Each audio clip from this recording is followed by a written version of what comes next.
When I engage with leaders on the conversation of workplace flexibility, I think one of the first hurdles we have to overcome is many immediately think that means part-time.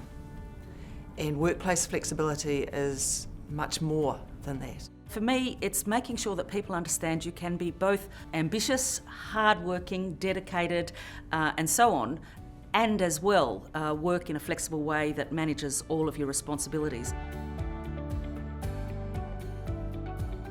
Leaders have a role to play, and we need to model flexibility in ourselves. I work flexibly most Wednesday and Friday afternoons, and I talk openly about that now, whereas I think in the past you've tended not to. This has to be led really well from the leadership team of a company. It has to be in the DNA, and it has to be genuine and sincere. I think example setting's the best way of looking at it. So senior people saying, I'm going to work from home this morning, not that I'm at a meeting, that I'm deliberately going to do this, or I've got the kids to drop off at school, so I'm coming in most days at 9:30. One of the myths obviously was you need to be seen in the office or seen in the office at certain times to show that you are working and working hard.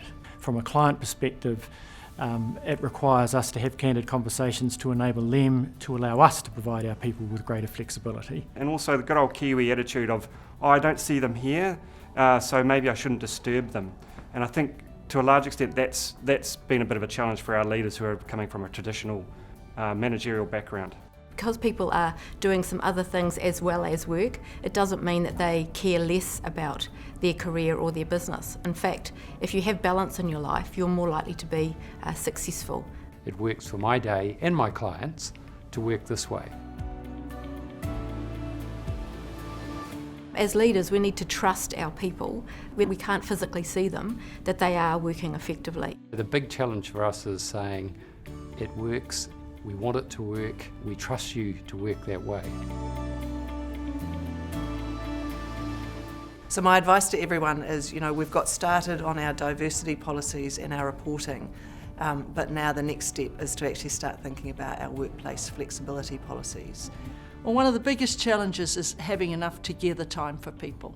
So if people are working anytime, any place, on any device with access to great information from the cloud or wherever, you still need to occasionally have them come together to actually spark ideas and for mutual and moral support.